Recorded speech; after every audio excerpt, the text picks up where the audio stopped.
Bonjour ou bonsoir. Au micro, votre guide, Jean-Thomas Jobin. Très heureux de vous retrouver pour cet autre chapitre. Comment allez-vous? Avez-vous répondu à voix haute? Si oui, j'ai honte. J'ai honte de vous. Répondre à voix haute à une question qui a été posée par quelqu'un qui n'est même pas dans la même pièce que vous, c'est la marque d'un simplet. C'est ridicule. Et de toute manière, vos vies risquent profondément de m'ennuyer. Elles sont clairement soporifiques. Donc pourquoi j'aurais envie d'entendre le récit d'une vie qui risque, peu de temps après, de me donner envie de me tirer une balle? C'est moi qui parle. Vous m'écoutez. Et par l'entremise de mes paroles, je pénètre vos oreilles. J'adore pénétrer vos oreilles, vos belles oreilles. Avoir accès à votre magnifique tympan qui rappelle un assouplisseur. Et pénétrer vocalement vos oreilles fait en sorte que c'est ainsi que j'exerce mon emprise sur vous. Évidemment, vous devez suivre les consignes très adéquatement. Mais j'ai confiance en vous sur cette facette. Mais de grâce, taisez-vous. Préambule à la détente.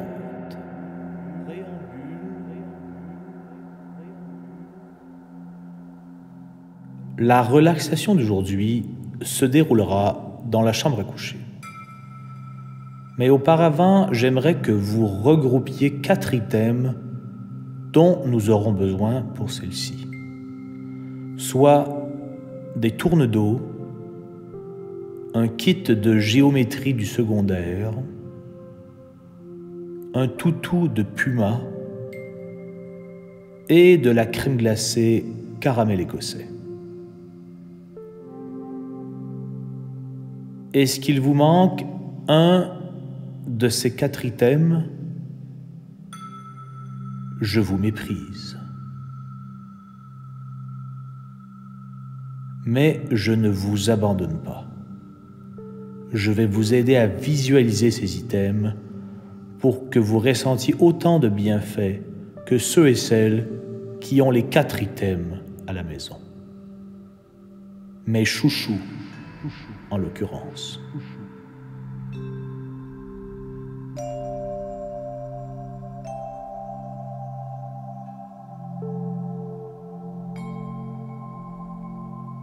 Nous nous retrouvons donc dans la chambre à coucher. Vous êtes nus. Le filet d'air émanant du climatiseur à la fenêtre vous donne froid aux fesses. Votre peau réagit dermatologiquement. Certains appellent ça de la chair de poule. Moi, j'appelle plutôt ça de la lèpre. Idéalement, pour cette relaxation, vous avez un partenaire avec vous au lit, nu également. J'aimerais vous prévenir que cette partie de la détente est pour adultes. À bon entendeur. Vous avez sûrement déjà entendu parler de la théorie que libérer les tensions sexuelles peut avoir une vertu somnolente autant sur le corps que la psyché. Eh bien, c'est ce qu'on va viser aujourd'hui, mais de manière laboratoire. Vous verrez. ça impliquera un homme et une femme, mais si vous êtes deux hommes, désignez-en un dans le rôle de la femme. Et si vous êtes deux femmes, désignez-en une dans le rôle de l'homme. Et si vous êtes seul, visualisez le tout et faites les actions que vous pouvez avec les items dont vous disposez, dans le concret ou par le biais de votre imaginaire. On commence. Monsieur, déposez votre nuque sur l'oreiller. Vous percevez l'empreinte de votre nuque sur celui-ci. Vous vous connectez déjà à vos sensations. Madame, étirez votre bras pour agripper sur la table de chevet le kit de géométrie du secondaire et sortez-en l'équerre. Puis, introduisez le pénis de l'homme dans le trou de l'équerre. Par après, tenez le gland pour tenir d'une main le sexe en hauteur et de l'autre main, faites virevolter l'équerre autour du pénis. Une bonne demi-heure.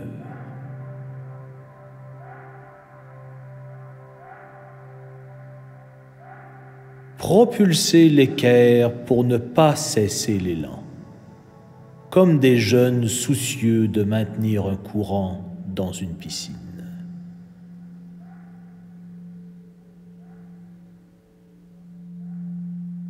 On entend le vent de l'équerre qui tournoie sur le pénis. Et vous êtes apaisé par cette sonorité régulière.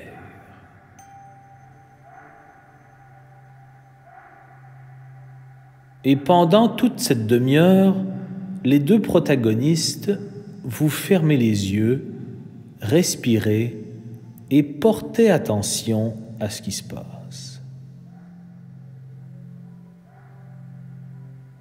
L'homme se concentre sur son pénis, autour duquel tournoie un équerre. Vous sentez l'équerre qui rebondit sur votre sexe en raison des rotations. Et vous trouvez cela doux. Ça vous détend comme une pulsation de métronome. Madame, pour votre part, vous réalisez ce que vous faites, c'est-à-dire rotationner un équerre sur le pénis de votre compagnon. Vous pourriez vous dire, mais qu'est-ce que je fais là? Mais non, au contraire, vous souriez en fixant cette image improbable. Vous devenez l'âme légère.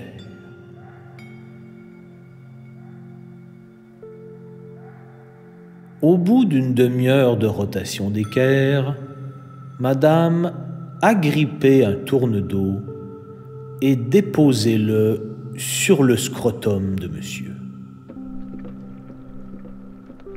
Mais puisque vous aviez lâché l'emprise sur l'équerre, l'équerre se retrouve prisonnier entre le scrotum et le tourne-dos. Le tourne-dos est encore bien dans son jus. Donc lorsque Madame tapote le tourne-dos sur l'enveloppe testiculaire, on entend des clapotis de sauce à tourne-dos sur le scrotum. Et un peu aussi sur l'équerre, qui sert en quelque sorte présentement de bouclier à scrotum. Ces clapotis sont un autre bruit reposant, et par chance, l'homme garde les yeux fermés pour ne pas voir que son pénis se baigne présentement dans une mare de sang de bœuf. Monsieur, vous souriez plutôt, le visage béatifié aux sensations des tapotements de tourne-dos. Madame, allongez-vous aux côtés de votre partenaire. Puis, c'est au tour de monsieur de détendre la jambe d'âme. Monsieur, agrippez le rapporteur d'angle et déposez-le sur la vulve. Vous dites « Bonne nouvelle, chérie, ton clitoris est dans un angle de 53 degrés par rapport à ton menton. » Madame, répondez « Mais en quoi est-ce une bonne nouvelle ?» Monsieur, dites « Je ne sais pas. Je t'ai menti par rapport à la bonne nouvelle. Mais tu ne trouves pas que cette dérape nous fait du bien ?» Madame, vous répondez « Étonnamment, oui. » Et les deux vous esquissez un large sourire. Le rire, le sourire sont des signes avant-coureurs d'une détente. J'ai toujours eu comme dicton « Chaque rire, chaque sourire est un souci qui s'envole de votre âme, comme un oiseau migrateur qui migre vers une région où la météo saisonnière sera plus symbiotique avec sa morphologie d'oiseau, trop frêle pour le froid parce que ses plumes ne sont pas assez nombreuses pour éviter que sa carcasse gèle et qu'il meure. C'est un long dicton, mais il est très significatif pour moi. Après cette camaraderie passagère qui vous a fait du bien, il est temps pour l'homme d'amener la femme à une extase libératrice somnolente.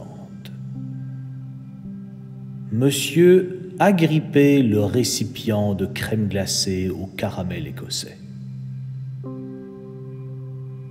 Dans certaines variétés, le caramel écossais est assez épais et tortillé en spirale au travers de la crème glacée que vous devriez être en mesure, en saisissant la pointe, d'extirper un assez long filament de caramel écossais.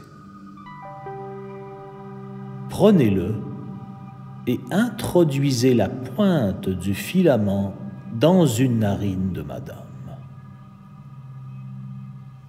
Faites dans la narine un mouvement de haut en bas du filament de caramel écossais, de plus en plus rapide, et alternez les narines pour qu'aucune des narines ne se sente négligée. Madame, vous êtes stupéfaite par la proposition nouveau genre, mais vous êtes réceptive. Vous êtes dans de bonnes dispositions. Ça vous chatouille les parois nasales, mais votre respiration s'amplifie. Le filament de caramel écossais est de plus en plus fougueux et en alternance dans les deux narines. Madame, vous êtes de plus en plus titillée, et soudainement, votre corps se cambre et vous éternuez sur monsieur l'entièreté de votre coronavirus. Monsieur est inondé d'environ 10 000 postillons. Jamais, madame, vous n'avez autant nasalement expulsé votre plaisir.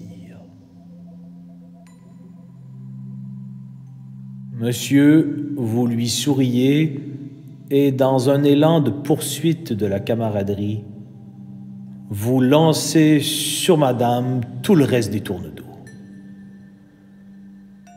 Ils atteignent les seins, l'abdomen, les rotules, et le ventilateur au plafond, dans un des pires lancers de tourne-dos que j'ai vus de toute ma vie. Vaut mieux en rire. Et c'est ce que vous faites. Les deux allongés au lit. Vous êtes détendus, mouillés et bien en sauce.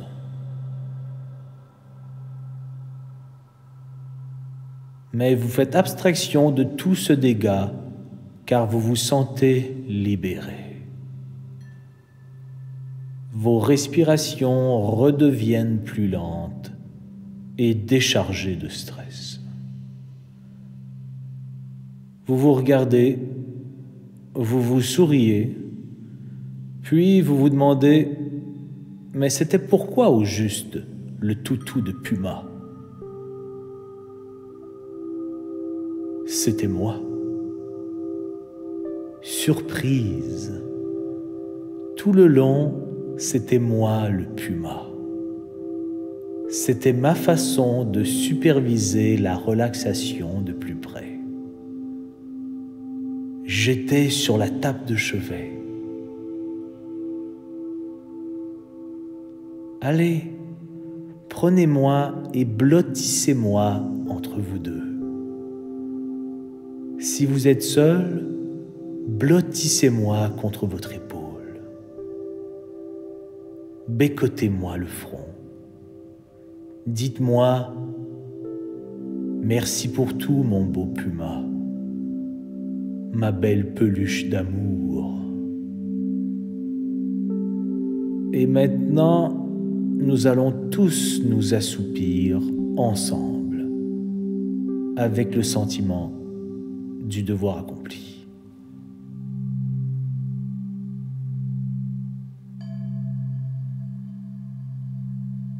Mon nom est Jean-Thomas Jobin et j'aimerais vous laisser sur un post-mortem.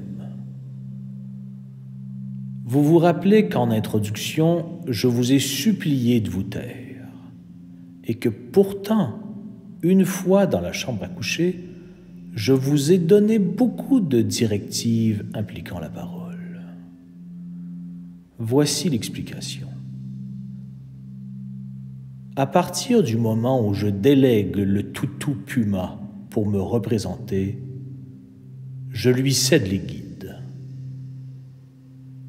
Le toutou Puma fait partie intégrante de la complexe dualité de mon être. Le toutou Puma est le moi plus jovial, plus ludique, plus permissif, qui veut vous détendre aussi, mais qui est moins aigri par la vie. Et quand je le délègue, c'est comme si je baissais ma garde et que je disais à la vie « Toi, tu ne me rendras pas amer au point de miner mon rapport avec mon auditoire. » Ce n'est pas vrai. Donc, lorsque je délègue le toutou Puma, c'est que je l'envoie comme médiateur entre vous, moi et la vie. Donc, n'hésitez pas de souffler à l'oreille du toutou Puma sur votre épaule ou entre vous deux. Hé, là, reviens nous voir plus souvent.